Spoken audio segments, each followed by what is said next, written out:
우와, 친구들이 여러분에게 메일을 보내고 있어요. 제주 주말 여행이 다가오고 있는데 친구들이 여러분도 꼭 같이 가야 한다고 조릅니다. 친구들 성화에 함께 가겠다고 동의합니다. 여행을 다녀오고 난 후 지갑에는 달랑 10,000원짜리 한 장이 남아 있습니다. 아직 월급날까지는 5일이나 남았는데요. 다음번엔 그냥 집에서 맛있는 음식이나 해 먹으면서 없는 돈을 쓰게 만드는 일은 피하는 게 좋겠어요. 성인이 되면 새 차를 사야 할 것 같은 생각이 들지만 20대 초반은 차를 장만하기에 가장 좋은 시기는 아닐 거예요.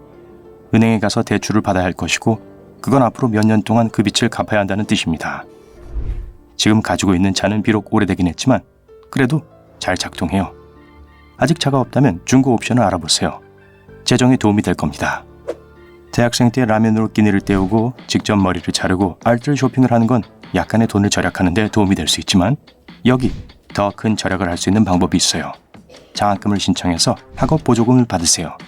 가능하다면 중고 교재를 구입하세요. 아르바이트로 모든 비용을 감당할 수 없을 테니까요. 만약 수입이 많지 않다는 것을 안다면 가지고 있는 돈을 꼭 필요한 것에만 할당하세요. X금액은 식비, Y금액은 월세, Z금액은 생활비 이런 식으로요. 할당 액수는 여러분 마음이지만 가끔 쓰고 싶은 대로 쓸 만큼 충분한 여유 자금이 생길 때까진 철저히 예산에 맞춰 생활하면 일상에 필요한 돈이 없어서 어려움을 겪진 않을 거예요. 이렇게 하는 가장 좋은 방법은 상점에 가서 제품을 사기 전에 온라인으로 제품을 조사하는 것입니다. 얼마를 가져가야 하는지 정확히 알 수 있을 것이고 계획했던 것보다 한 푼도 더 쓰지 않을 수 있어요. 가능하다면 쿠폰을 사용하고 세일이 있는지 확인하세요. 필요한 걸 세일해서 찾을 수 있을 확률이 높아요. 지금은 대학에서 석사학위를 받을 적당한 시기가 아닐 수 있어요. 대신에 무급 인턴십을 찾으려고 노력하세요. 유급이라면 더 좋아요. 여러분이 젊고 그저 감기에 걸렸다면 따뜻한 차 한 잔과 비타민C를 먹는 걸로 나아질 수 있을 거예요. 하지만 만약 더 심각한 건강 문제가 생기면 병원에 가지 않을 수가 없습니다. 응급실에 가야 할 일이 생길 수도 있어요. 보험으로 해결되지 않는 건강 문제가 발생하면 거액의 병원비를 떠안게 될 수 있어요. 그리고 그걸 감당할 여유가 없다면 빚을 지게 될 거예요. 이걸 피하는 가장 좋은 방법은 실비보험에 가입하는 거예요. 토요일에 기분도 별로 좋지 않아서 쇼핑이나 하러 갈까 생각 중이군요. 쇼핑을 하면 기분이 좋아지거든요. 하지만 지금은 새 옷보다 집세를 내는 것이 더 중요할 수도 있어요. 그러니까 큰 돈을 아끼고 대신 공원에 가서 아이스크림에 1-2,000원을 투자하세요. 왜냐하면 만약 5벌의 새 옷을 사서 집에 간다고 해도 돈을 많이 썼다는 생각에 곧 기분이 더 나빠질 테니까요. 내일 냉장고가 완전히 고장난다고 가정해 봅시다. 음식이 다 상하기 전에 새 냉장고가 필요해요. 저축한 돈이 없으면 좀 곤란할 수도 있습니다. 아니면 그저 곤란한 정도가 아닐 수도 있어요. 저금통을 준비해서 매달 몇천 원씩이라도 가능한 한 많이 저축을 하세요. 몇 달 후면 갑자기 필요하게 된 물건을 살 수 있는 여유 자금이 생길 거예요. 아직 부모님과 함께 산다면 조금 더 부모님과 함께 지내는 것이 돈을 절약하는 데 도움이 될 수 있습니다. 부모님과 좀 더 시간을 보내고 집안일을 도우세요. 그 대가로 적어도 여러분은 편안한 곳에서 독립할 준비가 될 때까지 살 수 있어요. 여러분은 멋진 마당이 있는 방 3개짜리 집을 원해요. 그래서 결혼도 하고 가정을 꾸릴 수 있도록 말이죠. 하지만 모든 준비가 될 때까지 기다리세요. 집을 사는 것은 스트레스도 심하고 당분간은 흰머리가 나는 걸 원하지 않을 테니까요. 저축해둔 돈 없이 서둘러 독립을 하는 것은 생각하는 것만큼 신나지 않을 수도 있어요. 집세는 냈지만 가구를 살 충분한 돈이 없어서 바닥에 TV를 설치해야 할 거예요. TV라도 있으면 말이죠.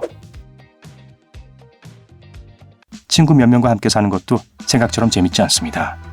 혼자 다 책임지는 일이 없도록 반드시 확인하세요. 누군가와 함께 주택 임대 계약을 한다는 건 임대료를 나눠서 내야 한다는 의미입니다. 그러니 만일 친구가 집세를 낼 돈이 없다면 책임을 져야 하는 건 바로 여러분이에요. 친구가 돈을 좀 빌려달라고 할지도 모릅니다. 하지만 여러분도 2주 후에 그 돈이 필요할 거라는 걸 안다면 빌려주지 마세요. 그러면 며칠 후에 친구에게 돈을 돌려달라고 요구하는 걸 피할 수 있을 거예요. 돈이 너무 빠듯하다면 스트리밍 플랫폼 구독 같은 건 취소하는 게 좋아요. 그리고 전화기 데이터는 절반도 사용하지 않는군요. 통신사 연락해서 보다 저렴한 요금제로 다운그레이드 하세요. 여러분이 지금 다니고 있는 직장은 너무 지루하고 이게 여러분이 진정으로 하고 싶은 일인지 확신도 서지 않습니다. 그래도 괜찮아요. 아직 젊으니까 지금은 새로운 시도를 하면서 미래를 위해 투자할 때입니다. 시내의 새로운 스타트업 회사가 광고를 하고 있어요. 이력서를 들고 회사에 가서 제출하세요. 이 회사는 기술 관련 회사이고 여러분이 꼭 해보고 싶은 분야입니다. 그리고 보수도 좋아요. 현재는 직원을 채용하고 있지 않을지도 모르지만 나중에 회사에서 연락을 받게 될 수도 있습니다. 새로운 직책을 받아들일 때 자신의 가치를 알아두세요. 당당하게 상사의 사무실로 가서 돈 이야기를 하세요. 보통 연봉 협상을 할 때는 약간의 여유가 있습니다. 승진을 위해 노력하는 걸 두려워하지 마세요. 여러분 이름에 어울리는 새 직함이 필요합니다. 마침내 안정적인 직장을 얻게 되면 돈을 투자하세요. 모든 사람에게 주식이 좋은 것은 아닙니다. 때때로 주식시장은 잔인할 수 있어요. 돈과 투자에 대해 공부하세요. 때로는 위험을 감수하고 좋아하는 회사에 투자하는 것이 충분한 시간을 두고 본다면 나중에 많은 돈을 벌 수 있을 거예요. 투자하기 전에 조사를 하고 능력에 맞게 투자하세요. 신용카드를 너무 많이 만들지 마세요. 은행은 대출 여부를 결정할 때 신용점수를 보는데 신용카드가 하나도 없다면 대출이 어렵습니다. 지출을 최소한으로 줄이고 감당할 수 있는 물건만 사세요. 새 태블릿이 업무에 유용할 수 있죠. 전화 요금을 내라는 알림이 울리고 있어요. 서류를 작성하느라 바빠서 나중에 지불하기로 합니다. 그렇게 며칠이 지나고 전화 요금이 연체됐어요. 은행 사람들이 곤란하다는 의미로 고개를 가로저으며 여러분의 신용점수를 깎습니다. 스트레스를 받는 상황을 피하기 위해 제때 청구서를 꼭 지불하세요. 항상 자신의 신용점수를 확인하세요. 여러분이 하지 않은 지출에 대한 오류를 발견할 수도 있습니다. 그렇다면 너무 늦기 전에 은행에 전화해서 이의를 제기하세요. 은퇴 후를 미리 준비하고 싶다면 저축 계좌를 만드세요.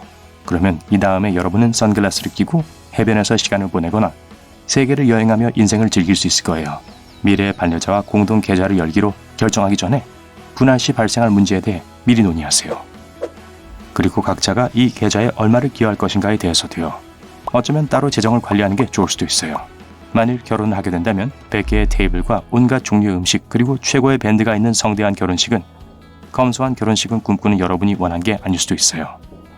다른 계획을 세우기 전에 손님 목록부터 작성하세요. 감당할 수 있는 비용의 목록을 만들어서 예산 초과를 방지하세요.